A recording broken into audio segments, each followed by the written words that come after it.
নমস্কার বন্ধুগণ, সুপ্রভাত। আজ 4 অক্টোবর 2023 বুধবার। মার্কেটে বুধবার হওয়ায় আজ রয়েছে ব্যাংক নিফটির এক্সপায়ারি। তো আসুন চলে আসি চার্টে, যেখান থেকে আমরা অ্যানালিসিসের মাধ্যমে একটা ভিউ ফর্ম করার চেষ্টা করি আজকের মার্কেট কেমন হতে পারে, এবং পজিশনাল ট্রেডও আমরা আলোচনা করতে পারি। তো চলুন চলে আসি ইউএস ব্রিক্সের চার্টে। প্রথমে ইউএস ব্রিক্স দেখুন একটা রেঞ্জে ট্রেন্ড করছিল, রেঞ্জের উপরের দিকে ব্রেকআউট ঘটিয়েছে। এই ব্রেকআউট কিন্তু মার্কেটে প্রেশার ক্রিয়েট করছে, এটা বলতে আর কোনো দ্বিধা নেই। চলুন চলে যাই ইউএস 10 ইয়ার বন্ডেলটা। ইউএস 10 ইয়ার বন্ডেলটা একদম নিজের ছন্দে, নিজের তালে, নিজের ধুনে চলেছে। এত উপরে মার্কেট চলে গেছে, এমনকি ট্রেন্ড লাইন যেটা আছে তার থেকেও একটা বিশাল বড় দূরত্ব তৈরি করে ফেলেছে মার্কেটে। এইরকম আপসাইড কিন্তু ইকুইটি মার্কেটের জন্য কিছুতেই ভালো হতে পারে না। ইউএস অয়েল, ক্রুড অয়েলের চার্টে সামান্য পতন ঘটেছিল, কিন্তু যেখানে একটি পূর্ববর্তী সময়ে রেসিস্ট্যান্স ছিল, সাময়িক রেসিস্ট্যান্স, এখানে এসে সাপোর্ট নিয়ে নিয়েছে 88-র কাছাকাছি। তো মার্কেট আরেকটু যেন কারেকশন হয়, এটার আশায় আমরা আছি।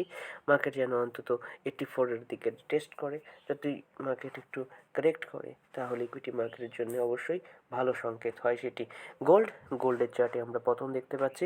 গোল্ডের চার্টে বেশ খানিকটা পতন ঘটেছে, 1800-র কাছাকাছি আমরা চাইছি মার্কেট আসুক। আপাতত মার্কেট 1823-এ রয়েছে, 1%-এর এখান থেকে পতন মার্কেটে কিন্তু অ্যাকোমোডেশন জোন, সেটিতে প্রবেশ করবে। ইউএস 100 ন্যাসডাকের চার্ট ঘোরতরভাবে যে উইক বা স্ট্রেংথ দেখাচ্ছে এরকম কোনোটাই নয়। মার্কেট সাইডওয়েজ রয়েছে। মার্কেট দুটি রেঞ্জ আছে মার্কেটে, 14,200 আর 14,700। তার মধ্যে মার্কেট ভলাটিলিটির সঙ্গে সাইডওয়েজ থাকবে, এটাই মনে হচ্ছে। গতকাল বড় একটি ক্যান্ডেল ক্রিয়েট হয়েছে ভলাটিলিটি বৃদ্ধি হওয়ার জন্যে।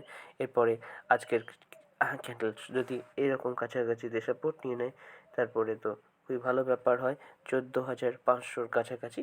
তো দেখা যাক মার্কেট কেমন রিয়্যাক্ট করে গ্লোবাল সিনারিওকে। S&P 500 গুরুতর উইকনেস কিন্তু এখানে দেখতে পাওয়া যাচ্ছে। মার্কেটের যেন গন্তব্যস্থল আপাতত 4164, ওই দিকে মার্কেট নিচের দিকে সাপোর্ট লাইনের দিকে অবশ্যই দৌড়চ্ছে এরকম মনে হচ্ছে। ডাউ জোন্স একটি গুরুত্বপূর্ণ সাপোর্টের কাছে ট্রেড করছে। দেখুন প্যাটার্নটি ছিল আমাদের কীরকম, কালো কালি দিয়ে আমরা অঙ্কিত করে রেখেছি।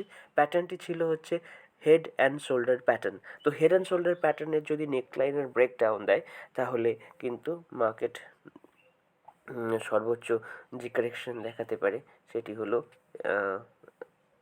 হলো হেডের যে হাইট সেটা। তাহলে হেডের হাইট কতটা আছে? হেডের হাইট হচ্ছে 35,600 থেকে 33,700, প্রায় 1,900 পয়েন্ট।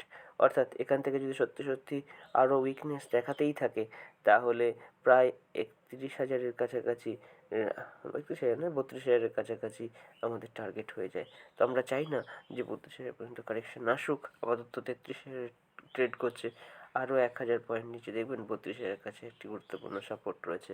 তো সেই পর্যন্ত কিন্তু চলে আসতে পারে মার্কেট, কারণ চার্ট প্যাটার্ন তাই নির্দেশ করে। তো দেখা যাক আমাদের এখানে সাপোর্টটি নিতে পারি কি না। সাপোর্ট যদি ভঙ্গ করে নিচের দিকে যাওয়া স্টার্টই করে দেয়, সেক্ষেত্রে আমাদের বেয়ারিশ ট্রেড অতি অবশ্যই অ্যাক্টিভেট হয়ে যায়। এরপরে ইন্ডিয়া উইক্স কিন্তু একটা রেঞ্জ বাউন্ডই আছে। ইন্ডিয়ার উইক্স কিন্তু এখনও পর্যন্ত মাথাচাড়া দিয়ে কোনো ব্রেকআউট দেয়নি। আমরা চাইও না যে ব্রেকআউট দিলে সেক্ষেত্রে মার্কেটে প্রেশার বৃদ্ধি হয়ে যাবে। আপাতত যে রেঞ্জে মার্কেট ট্রেড করছে 12-র কাছাকাছি, সেটি অপশন সেলারদের জন্যে 10-এর থেকে অন্তত ভালো। অপশন সেলাররা মোটামুটি 15-র কাছে ভলাটিলিটি থাকলে তাদের অপশন সেল করতে প্রিমিয়ামের অসুবিধা হয় না। তো দেখা যাক মার্কেট কেমন রিয়্যাক্ট করে। ইন্ডিয়া 10 ইয়ার বন্ডেলের একটা রেঞ্জ রয়েছে 7.1 থেকে 7.25। তো মার্কেট ব্যান্ডের আপার রেঞ্জের কাছে ট্রেড করছে। গিফট নিফটিতে আমরা দেখছি যে মার্কেট কিন্তু বেয়ারিশ সেন্টিমেন্ট দেখালেও প্রত্যেক দিন নিচের দিক থেকে বাইং আনার চেষ্টা করছে। নিচের দিকে যাওয়ার কারেকশনের খুব বেশি ইচ্ছা গিফট নিফটির না থাকা সত্ত্বেও কিন্তু গিফট নিফটিতে আসছে, সেলিংটা অ্যাবসর্বও করছে মোটামুটি। তবে একটি ভালো সাপোর্টের লাইন রয়েছে 19,350-র কাছাকাছি। মার্কেট সেদিকেই ক্রমাগত নিচের দিকে আসছে। এখানে এলে সব তখন বাইং ইনিশিয়েট হবে অনেক সিস্টেমের। এরপরে ডলার ইন্ডেক্স দেখতে পাচ্ছি যে প্রচণ্ড স্ট্রেংথ দেখাচ্ছে। মার্কেট একটি সাপোর্ট জোন রয়েছে 105.7 এর কাছাকাছি। আপাতত 1% নিচে বর্তমান স্তর থেকে। তো যদি একটু কারেকশন হয় সেখানে আবার মার্কেট কিন্তু সাপোর্ট নিয়ে নেবে। ডলার ইন্ডেক্স মারাত্মক স্ট্রেংথ দেখাচ্ছে। এখানে শর্ট করার কোনো এখনও অপরচুনিটি আসেইনি। মার্কেট যতক্ষণ এরকম স্ট্রেংথ দেখাচ্ছে দূর থেকে অবজার্ভ করা ভালো, অথবা বুলিশ ট্রেড থাকলে হেজ পজিশন থাকা উচিত। এরপরে ইউএসডি আইএনআর এর ডলার ইন্ডেক্সের স্ট্রেংথ অনুযায়ী অত্যন্ত উপরের দিকে একটা প্রবণতা দেখানোর কথা ছিল, কিন্তু আইএনআর স্ট্রেংথ দেখাচ্ছে বলে ইউএসডির যে স্ট্রেংথ সেটা অ্যাবসর্ব হয়েছে। অন্যথায় এখন হয়তো 105-এর কাছাকাছি ট্রেড করতো ইউএসডি আইএনআর, সরি 105 নয়, ভুল বললাম, 83.85-এর কাছাকাছি ট্রেড করতো ইউরো ইউএসডি হচ্ছে ক্রমাগত নিচের দিকে যাচ্ছে, যেহেতু ইউএসডি ডলার ইন্ডেক্সের বিপরীত চার্ট হচ্ছে ইউরো ইউএসডি, সুতরাং এটি উইক থাকবে। এর কোনো এর অন্যথা হবে না। তো সেহেতু ইউরো ইউএসডির যে বেয়ারিশ সেন্টিমেন্ট সেটা কিন্তু চলতে পারে 1.02 পর্যন্ত, অর্থাৎ এখান থেকে আরও 2% পতন কিন্তু আমরা এক্সপেক্ট করছি ইউরো ইউএসডিতে। এরপরে বিটকয়েন আমরা দেখছি যে ইকুইটি গ্লোবাল মার্কেটে যে একটা মেলডাউন বা একটা বেয়ার সেন্টিমেন্ট রয়েছে, তার কারণে উপরের দিকে ঊর্ধ্বগতিটা বন্ধ হয়ে গেছে। মোটামুটি একটা এই রেঞ্জে একটা রেজিস্ট্যান্স পাচ্ছে 28,000-এর কাছাকাছি। তো এই গ্লোবাল সিনারিও যদি বদলে যায় তখন কিন্তু 30,000-এর দিকে একটা গতি আমরা দেখতে পাবো বিটকয়েনে। ইথেরিয়ামেও একই কথা বলতে হয়। ইথেরিয়াম যথেষ্ট স্ট্রেংথ দেখাচ্ছিল, কিন্তু গ্লোবাল মার্কেট সিনারিওর জন্য এখানে একটু হল্ট নিয়েছে। মার্কেট সেখানে ট্রেড করছে যেখানে ওর কন্ট্রোল পয়েন্ট রয়েছে। এখানেই পয়েন্ট অফ কন্ট্রোল মার্কেটের, সুতরাং এখানে হয়তো কিছুটা সময় অতিবাহিত করবে মার্কেটের ডিসিশন নেওয়ার আগে কোন দিকে যেতে হবে তাকে।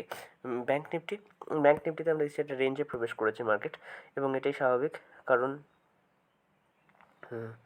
কারণ গ্লোবাল মার্কেটে যে একটা প্রেশার রয়েছে, তার কারণেই মার্কেট নিচে এসে এখানে সাপোর্ট রেসিস্ট্যান্স সব কিছুকেই রেসপেক্ট করছে মার্কেট। সুতরাং ফার্দার যদি ব্রেকডাউন ঘটে তো সাপোর্ট পেয়ে যাবে মার্কেট আপাতত 43,700-র কাছাকাছি।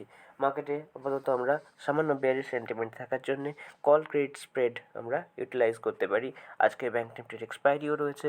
সকালবেলার যে প্রাথমিক ট্রেন্ড দেখে আমাদের ট্রেড নিতে হবে। দৌড়ে ট্রেড নেওয়ার কোনো ট্রেডে ঝাঁপিয়ে পড়ার কিছু নেই, একটু দেখে নিয়ে ট্রেড করা ঠিক হবে। এরপরে ফিননিফটিতেও আমরা দেখছি যে রেঞ্জের মধ্যেই মার্কেট রয়েছে।